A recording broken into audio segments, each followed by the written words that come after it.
यहाँ बहुत सारे लोग होंगे जो भारत में पढ़े होंगे उम्र के हिसाब से मुझे लगता है, या फिर बहुत सारे लोग अफ्रीका से आए हैं। तो क्या होता है, जब हम बचपन में स्कूल में पढ़ते हैं तो समर वेकेशंस आती हैं, तो गर्मियों की छुट्टियां आती है। अब यहाँ का तो सिस्टम मुझे नहीं पता, बट भारत में गर्मियों की अगर 1 महीने की छुट्टी है तो मास्टर जी 1 महीने का होमवर्क भी देते हैं, कि ऐसे थोड़ी कि 1 महीने बस मजे ही मजे करो, तो कुछ तो करना पड़ेगा, 1 महीना नहीं तो खाली जाएगा। तो थोड़ा सा घर के लिए काम दे देते कि घर कुछ मस्ती भी करना और कुछ थोड़ा सा काम भी कर लेना।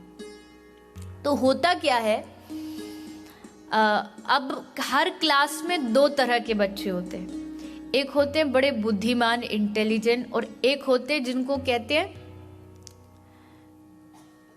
जो आपको हमेशा क्लास में सबसे लास्ट वाली बेंच पर बैठे हुए दिखाई देंगे, बैक बेंचर्स।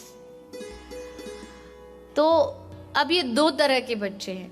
पहले जो समझदार बुद्धिमान बच्चे होते हैं वो क्या करते हैं, महीने की छुट्टी उनकी शुरू हुई तो शुरू में ही अपना कॉपी पेन निकाला और जितना भी होमवर्क मिला है टीचर्स से वो सारा कंप्लीट कर लिया, ताकि टेंशन खत्म हो जाए कि अब हो गया काम, अब आराम से, अब कहते पुराने जमाने में कहते अब मामा के घर जाएंगे। गर्मियों की छुट्टी में बोले अब मामा के घर जाएंगे, खेलेंगे कूदेंगे मस्ती करेंगे, तो वो अब फ्री हो जाते हैं कि अब उनका काम पूरा हो चुका है। बट एक जो दूसरी तरह के स्टूडेंट्स होते हैं वो क्या करते हैं, वो पूरा महीना अपना मस्ती में गुजारेंगे, खेलेंगे मस्ती करेंगे, यहाँ से वहां भागेंगे। पर जब उनको पता कि अब बचाव है ही नहीं, अब तो कल स्कूल जाना ही जाना है, अब कोई ऑप्शन नहीं है, I don't have any option, तब वो अपना बैग खोलते लास्ट वाले दिन, तब बैग का दर्शन होता है उनको, और तब कॉपी पेन निकाल के अब एक दिन में कितना कर लेंगे, घिसते हैं पेन को पर नहीं हो पाता कंप्लीट। अब आधा रह गया, तो अब जब आधा रह गया, अब नेक्स्ट डे जब वो स्कूल जाएंगे तो स्कूल में कहाँ बैठेंगे, मतलब क्लासरूम में कौन सी बेंच पे बैठेंगे, कौन सी पे, ये जो पीछे वाली बोल रहे हैं इन सबको एक्सपीरियंस है अपना अपना। ये हम भी तो वही करते थे, पता है कैसे बचना चाहिए। पीछे बैठ, और पीछे भी मतलब जैसे टीचर आती है क्लासरूम में तो देख लेते हैं कि कहाँ थोड़ा सा बचाव हो सकता, आगे वाला जो बैठा उसके थोड़े कोने में, ये दिखे ही ना, क्योंकि काम ही पूरा नहीं है। लेकिन एक बच्चा जिसका काम पूरा है वो जाएगा और अधिकार से, हक से क्लासरूम में फर्स्ट बेंच पे बैठेगा, क्योंकि उसे पता है कि मैंने अपना काम पूरा कर लिया है, अब मुझे किसी से डरने की आवश्यकता नहीं है। भगवान ने भी इस संसार रूपी क्लास में हम सबको परीक्षा के लिए भेजा है। आए हैं हम, कुछ लोग वेकेशन के लिए आए हैं कि चलो मस्ती करेंगे, खेलेंगे कूदेंगे, ठीक है वो भी जरूरी है, लेकिन उसके साथ साथ भगवान ने यहाँ आकर के जीवन का उद्देश्य पूरा करने का होमवर्क भी दिया है। मानव बना करके ये उद्देश्य भी दिया है कि तुझे मेरी प्राप्ति करनी है इस मानव जीवन में। You just have one opportunity, one chance, एक ही चांस है जो हमें पूरा करना है इसी जन्म में।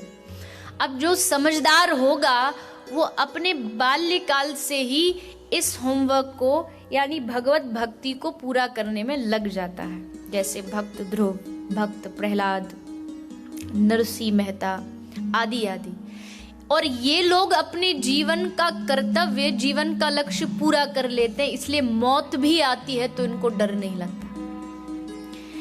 कहते हैं कि मौत हमारा क्या बिगाड़ सकती है, क्या बिगाड़ेगी मृत्यु हमारा, बताइए।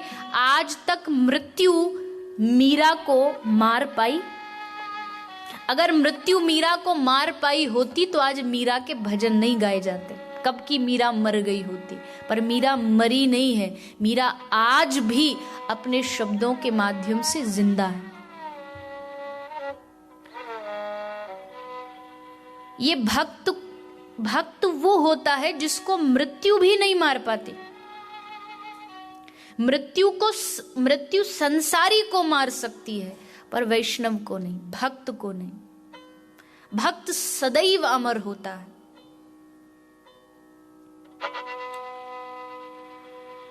तो मृत्यु से घबराता वो व्यक्ति है जिसने अपना होमवर्क पूरा नहीं किया है।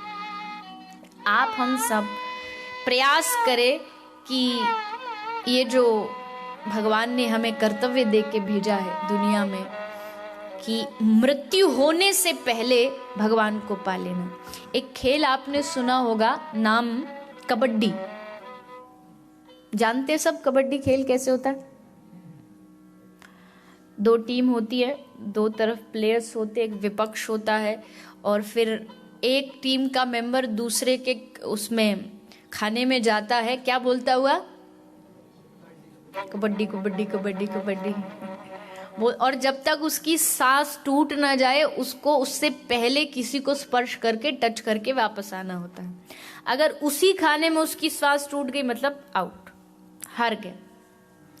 जीवन की कबड्डी भी ऐसी है, श्वास जब तक चल रही है, राम राम राम राम राम राम भजते भजते भजते, जिसने राम राम कहते कहते श्वास आने से पहले जीवन की यात्रा को पूरा कर लिया, समझो वो खेल जीत गए।